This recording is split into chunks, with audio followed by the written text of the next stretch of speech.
Okay, so let's start. Basically, remember what we were doing. We were dealing with the dual problem, which was the expenditure minimization problem, right? And then we actually solved it. We saw that, things are pretty similar to the utility maximization case.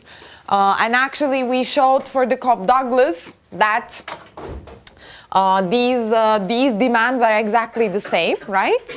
Now, let's actually get the expenditure function. Remember, it was the value function of the expenditure minimization problem.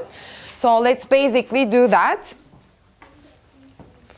So let's actually get the expenditure function, but then I'll tell you an easy way to get the expenditure function. Okay? Yes? Yes. So if you want, of course, you can plug in, but you don't want to deal with that again, right? But it would be very similar, just as we plugged in U bar here. If you plug in U bar, right, so the indirect utility function here, you're going to get this Y star, okay?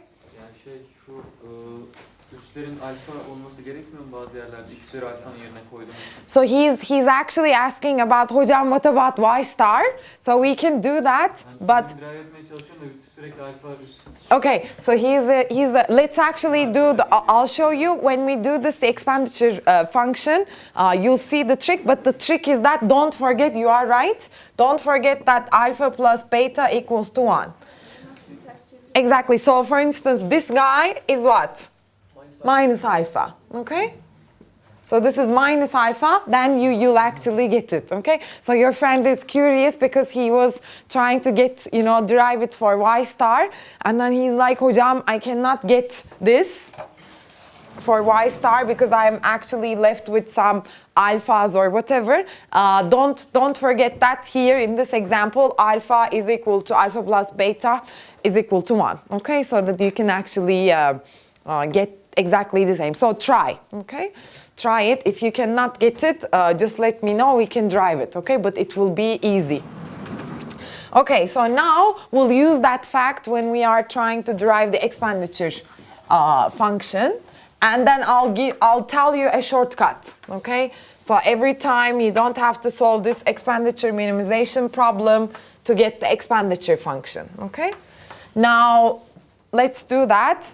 Now, actually, so let's say now to get the expenditure function, which is a function of px, py, and u bar, okay? So what do? Remember, you just plug x star and y star into your objective function, right? So that's what we said. So you're going to put these optimal ones back into your objective function, which is this, okay? Into px, x, py, y, okay? So basically, let's do this. So the expenditure function px, py, u bar, okay? Which is equal to px times, instead of x, I write that monster, okay? So basically, okay, this one. And then py over px to the power beta, okay? And then u bar, okay? Now, so this is basically the case, and then we write py times, and instead of y, I write that monster. So alpha over beta, beta minus 1, right? And then py over px, beta minus 1, py over px, beta minus 1, right, times u bar, right? So that is the trick. You get those optimal values, right? You plug them back into your objective function to get this value functions, okay? So basically, this is the case. Now, how can I group stuff? If you look at here, so basically, I have this, so I can have okay, so there is px, right, and there is px. So what's going to happen if you look at here, alpha over beta to the power beta. So this is going to be py to the power beta, px to the power beta minus 1, right? and then plus, here I have alpha over beta to the power beta minus 1 times py. Here I have py to the power beta, px to the power beta minus 1 times u bar times u bar, okay? And then, so you see it's very tedious and ugly, but I promised you I'll tell you a shortcut. So this is basically, so if I take this into alpha over beta to the power beta minus 1 parenthesis, I'm left with, and these guys are the same, right? Py to the power beta, px to the power beta minus 1 times u bar parenthesis. I'm left with what? What I'm left with here, right? Just alpha over beta, right? Because I said beta minus 1, but here there's another one, right? So the rest is the same. So plus, for here, what do I write? 1, right? So this is basically, and what about this guy? So this is alpha plus beta divided by beta. So this guy is equal to 1. So this is 1 over beta, right? So here I get alpha over beta, beta minus 1, right? Py to the power beta, px to the power beta minus 1, u bar 1 over beta, okay? So let me group stuff so that it would look nicer. So there's a beta. So alpha to the power beta minus 1, beta to the power, so this is beta to the power beta minus 1. There's a beta here, beta to the power beta, py to the power beta, px to the power beta minus 1 times u bar, okay? So what is this? What is this guy? Minus alpha, if you want, okay? So if you want to get things, so this is actually minus alpha. So this guy is also minus alpha, okay? So if I want to write this, then I can write it like this. So my expenditure function, px, py, u bar, is something like this. This is minus alpha, and let me put this down. 1 over alpha to the power alpha, right? Beta to the power beta.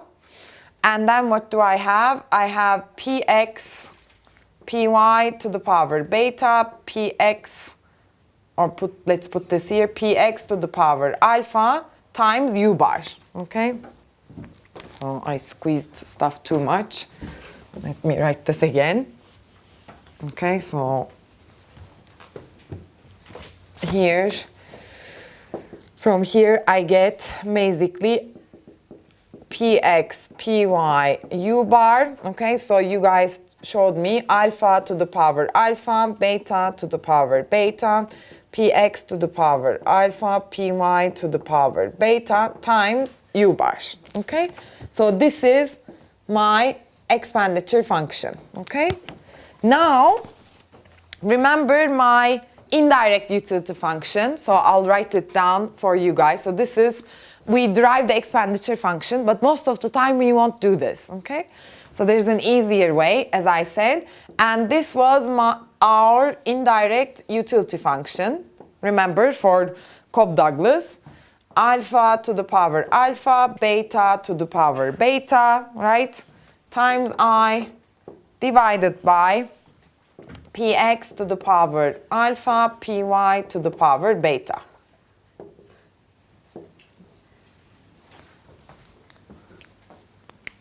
So this is, do they look familiar to you? I know that they look ugly, a bit tedious, right? But how can, do they look familiar to you? They should, right? So like, how can I get one from the others? So you see, it's basically, so from here, for instance, if I call this E, okay, so let me call this my expenditure, okay, this income level, because we know that and when there's more is better, we're sure that consumer is going to spend all his or her income, right? So the expenditure is going to be their income. So basically, so this is the expenditure, right? Now let me call this U bar, okay, this guy. So let me get E from here. let's see. So if it's E, if it's U bar, if I want to get E from here, E is equal to what? I put all these guys on this side, these go down. 1 over alpha to the power alpha, beta to the power beta, right? These guys go on this side, px to the power alpha, py to the power beta times U bar. So does that look familiar? Right? So you see that we don't have to, so there's a shortcut of getting the expenditure function. Remember, I told you that these guys were inverses of each other with respect to the last argument, right? Basically, that's what I'm doing actually. So when you have the indirect utility function, so from now on, don't worry, you don't have to deal with these monsters, okay? From now on, when you have the indirect utility function, you can just get the expenditure function from that indirect utility function, okay? Just call this indirect utility level U bar, just call I E, and then get E. Here is your expenditure function, okay? So that's basically, you see, what we get is exactly the same, okay? So that is, let me write this down. So it's a shortcut. So, and most of the time, you might want to use that shortcut, okay? So let's actually look at that. And don't worry, this is tedious, but most of the time, we won't be dealing with this general form, but we would have, you know, for alpha and beta, we would have just numbers, okay? But in any case, you know how to show for the most general case, okay? So now, let me write this. So it's, again, a remark. So shortcut for expenditure for getting expenditure function, okay? So basically what you do, you use the fact that these indirect utility function and expenditure function, they're inverses of each other, okay? So you basically use indirect utility function. Of course, if you have it. If you don't, I mean, you have to solve one of these problems, right? You either solve the expenditure minimization or utility maximization. But once you solve one, you can get the value function, apparently, of the other, okay? So this indirect utility function, right? Use this indirect utility function, okay? So, and then let's put it like this, indirect utility function, okay, it doesn't look nice, indirect utility function, okay? Set v px py I equals to U bar, okay? And then set I equals to E, and then get E from there. Okay? So once you do this, you would get the expenditure function. Okay? So that's the shortcut. Okay? And you'll see that most of the time we would be using that. Now, let me... So, but you might ask me, Hocam, why... Okay, we talked a little bit. Why do you think they introduced this expenditure minimization problem? So we said there could be some, you know, like reasons, because expenditures can be observed in real data and such. It's the dual problem and such. But how do you think, where do you think expenditure functions could be useful? And we know the link between the indirect utility function, right? Because we can do this because they're inverses, okay? Because they're inverses of each other, okay? So, but why do you think it would be useful? So I'll show you why they could be useful. Again, remember we said that as microeconomists, we can also, you know, like have lots of policy recommendations. We can actually answer many questions, and very important questions, actually. So basically, suppose, let's say that there has been an increase in the prices, okay? So let's think of it. And then suppose, remember in our previous examples, we assumed that price of good Y was 4. But now suppose price of good Y is 5. Okay, so let me write this. So Y is this expenditure function useful?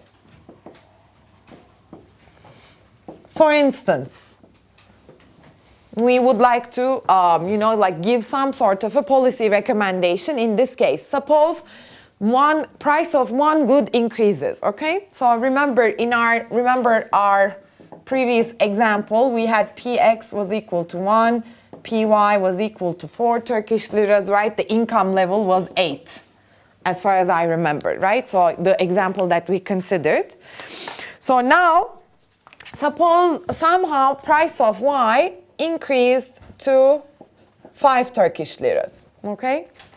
Now, remember the previous utility level, and remember if you check your notes, it's in your notes, but in our case, for instance, the previous utility level, right, for the Cobb-Douglas case, so when we had, so remember, recall, alpha was equal to 1 over 2, beta was equal to 1 over 2, we had the Cobb-Douglas case, and basically, as far as I remember there, the maximum level of utility was U bar was equal to 2, okay? If you check your notes from previous class, you would see, right?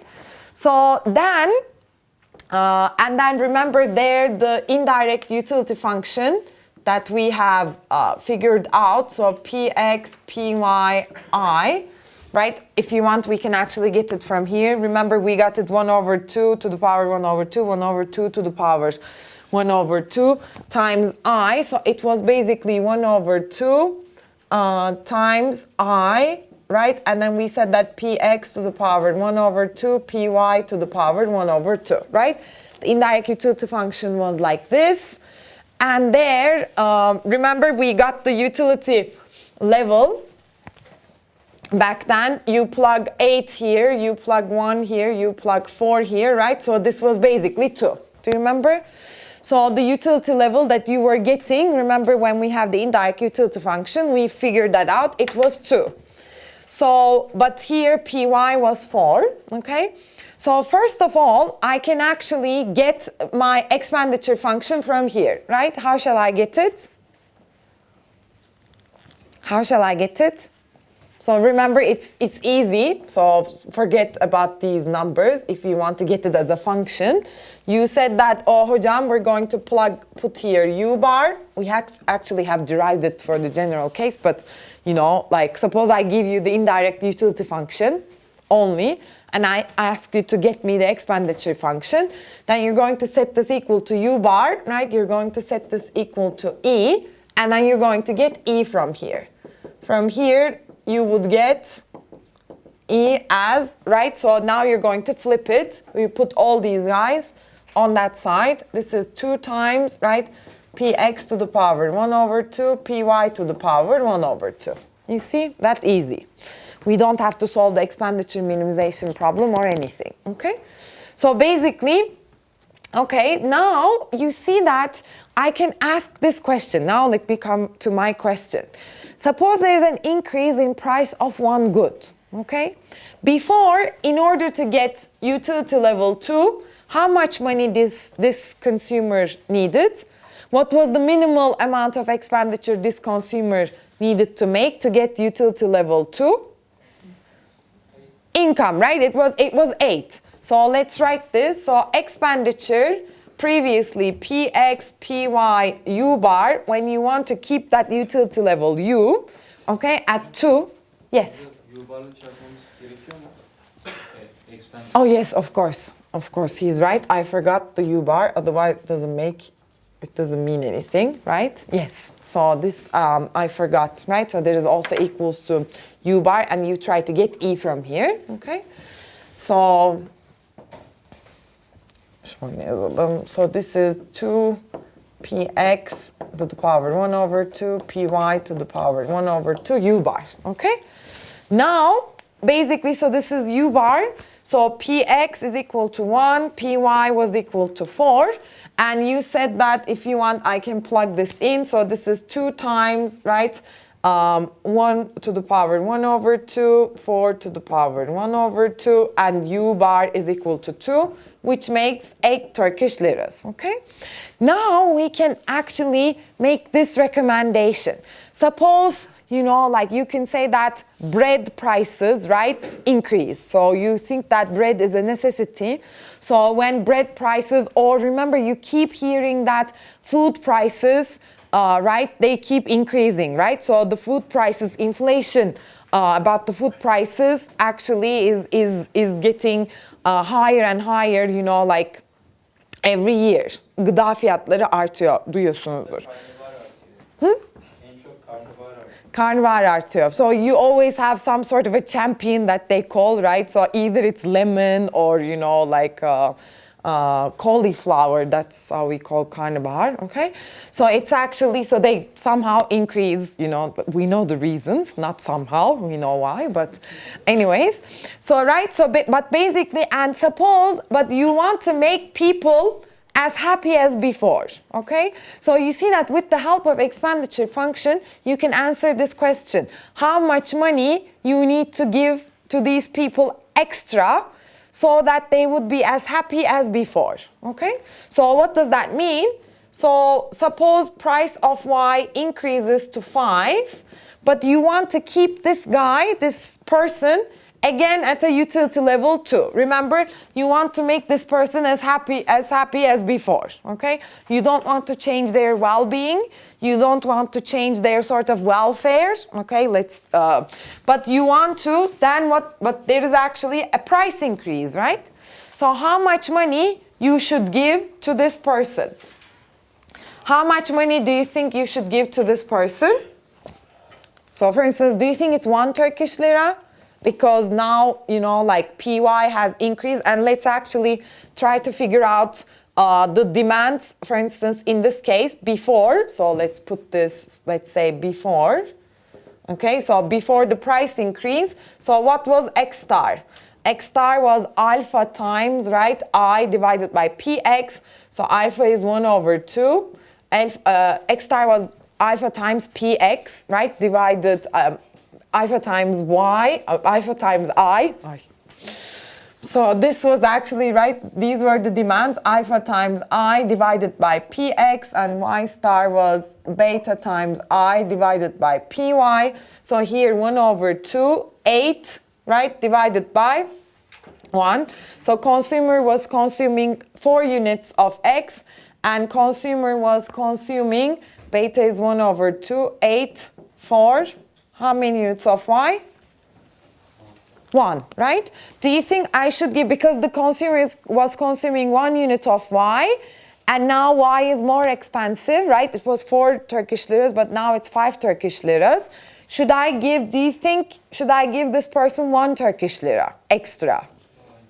So let's see, right? So this is the beauty of the expenditure function. We can just see how much. So this is 2 times 1 to the power 1 over 2, 5 to the power 1 over 2 times 2. I want to keep the utility level as 2, right? I don't want any change. So if you compute this guy, this is actually something 8.94 Turkish liras. You see, you don't have to give 1 Turkish lira to this consumer, but you can actually give a little bit less, right? So to keep this person to be at the same utility level as before, for instance, government should give them 0.94 Turkish liras extra, okay? So basically, so they should give, so basically to keep utility level the same, to keep utility level or well-being the same, okay? Government should provide, for instance, 94 basically kuruş, okay? 94 kuruş to these people. So why do you think it's not 1? Yes. İngilizce. Let's try. When the price of Y increase, the demand for Y or the desire for Y decrease. So Yes. is this the reason? So what happens, because you guys are smart, when price of Y exactly increase, you adjust, okay? It's not that, do you think the new optimal bundle is the same? Or let me ask you this, do you think that the old bundle of this consumer, which was this, is affordable now with this new money? How much money do the consumer need in order to consume this bundle? So suppose you would like to consume this bundle, okay? So let's call this the previous bundle. So my question is this. Is this previous bundle available? Still available? You need to calculate it. So let's check, right? So in order to consume 4 units of X, how much money you'll spend? 4 times 1. In order to consume 1 unit of Y, how much is Y? 5, right? So let's put it, so this is the price. So 1 unit, 5, right? So it makes 9 Turkish liras, right? But you see, you don't have to give the consumer 9 Turkish liras. You can give a bit less. Because as you said that the consumer, now the price of Y is a little bit expensive, I adjust, right? Because my optimal point, because PX over PY ratio changed. Remember I set my marginal rate of substitution equal to the price ratio. Now the price ratio has changed. I'm going to adjust. I'll say that, this Y is now a little bit too expensive. Let me cut a little bit of my Y expenditure as well, okay? Except for remember, perfect complements case, right? In that case, we couldn't do anything. So if I have constructed the same example for the perfect complements, what do you think would happen? 59. Do you think we should give 1 Turkish lira, or we can still give less?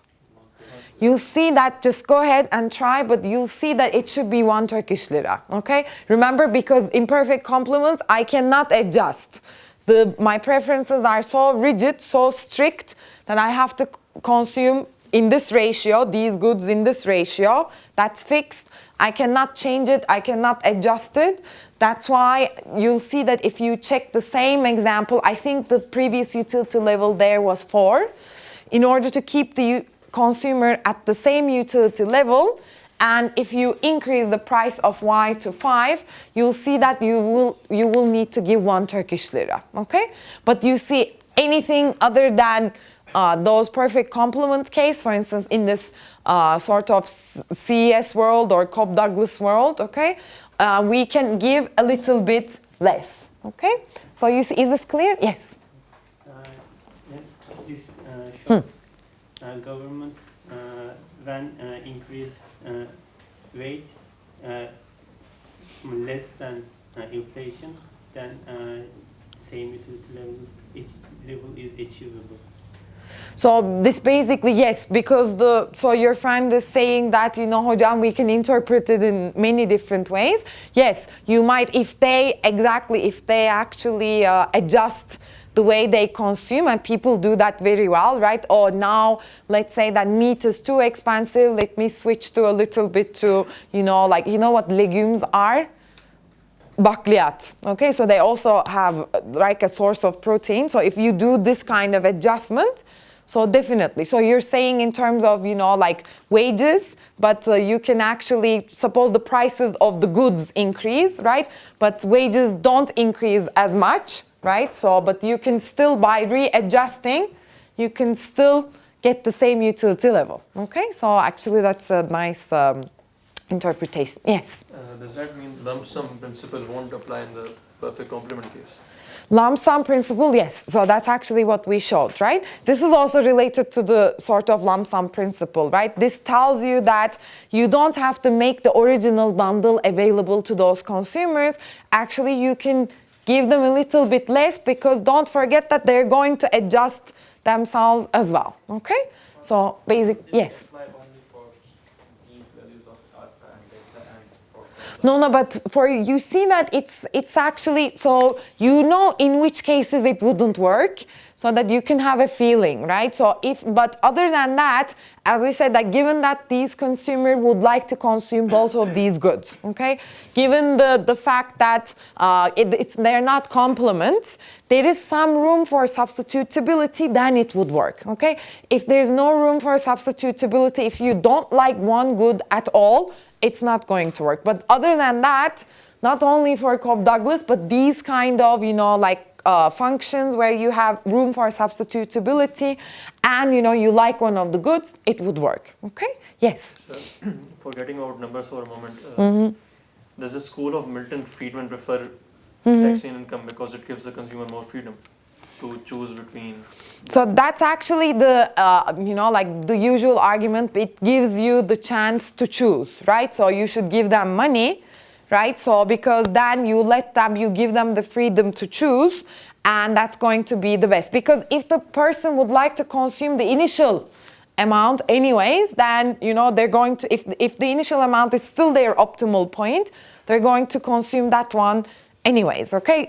For instance, in the perfect complements case, that's why you have to give them 1 Turkish lira instead of 0.94, because there's no room for them to choose that much, right? To adjust. But in the other case, you can actually adjust, okay? So basically, this is the case, okay? So keep this in your mind. So you see that this expenditure function, even though it looks a little bit of an abstract concept, when you have, for instance, for Turkish people, remember all these discussions about making, increasing the welfare of people, especially people with low income levels and low welfare levels and such. So you see that if you have the expenditure function of Turkey, then you can answer all sorts of questions. But the problem is that it's very hard to get these, right? How are you going to get these functions, okay? So if you're curious at any point, that for instance, what I do, you see, is kind of, so I kept telling you that, this is the, for instance, Cobb-Douglas utility function, or I tell you this is the expenditure function, right? And I said that Cobb-Douglas is alpha x to the power alpha, y to the power beta, good. Suppose you guys have Cobb-Douglas utility function, yes, but what is your alpha and what is your beta? Do you know? Yes. I don't know. So, we don't know, okay? So, but we can, what we call using econometrics, we can go to real life data and then we can try to estimate, okay, these alpha and beta.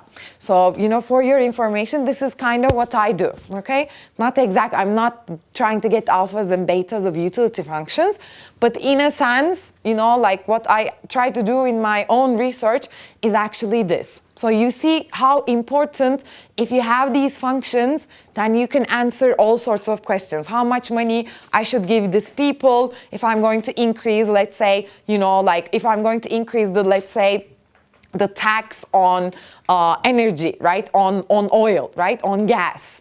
So how this, in order to keep people at the same utility, but at the same time, I don't want these people to be affected from this. So how much money I should give them? Or, how worse they would be, how worse off they would be, okay? So all these questions, you see that it's very important to figure out these functions. You might have some idea of, let's say it's Cobb-Douglas, and I can tell you it's not Cobb-Douglas at all. But, but actually, let's say it's Cobb-Douglas. Even if it's Cobb-Douglas, it's very important to get what is this alpha, what is this beta, right? And this is where econometrics is very useful. You take real life data and then you try to estimate those alphas, betas, and such, okay? So just keep this in your mind, and whenever your macro friends would tell you that, we can make, more policy recommendations, and, what we learn is much more related to real life, you can actually say, no, that might not be the case, right? That's why people kept saying structural reforms. What you mean most of the time it means that fundamentally some stuff are wrong, okay? And then these fundamentally wrong stuff usually are on the micro terms. There is something wrong with, you know, how firms are operating. There is something wrong with certain industries. It's not that there's something wrong with the aggregates, but you have to go down to, you know, either the consumer behavior on a very micro level or the firm behavior, right? You either need to provide firms some incentives, you either need to provide consumers some incentives to save, right? Probably you kept hearing that the saving rate is very low, right? In Turkey, we spend a lot. So in order to, you know, like give some incentives, in order to increase the saving rate, you have to, your policies, your reforms, they have to consider you guys. They have to provide you or your grandma certain incentives so that you guys would save, okay? And you see that these are very micro questions. You have to figure these things out, okay? First, so just keep that in your mind, okay? Now, basically, so this is actually, we showed why this expenditure function is useful. So let me write this down and then we'll just stop.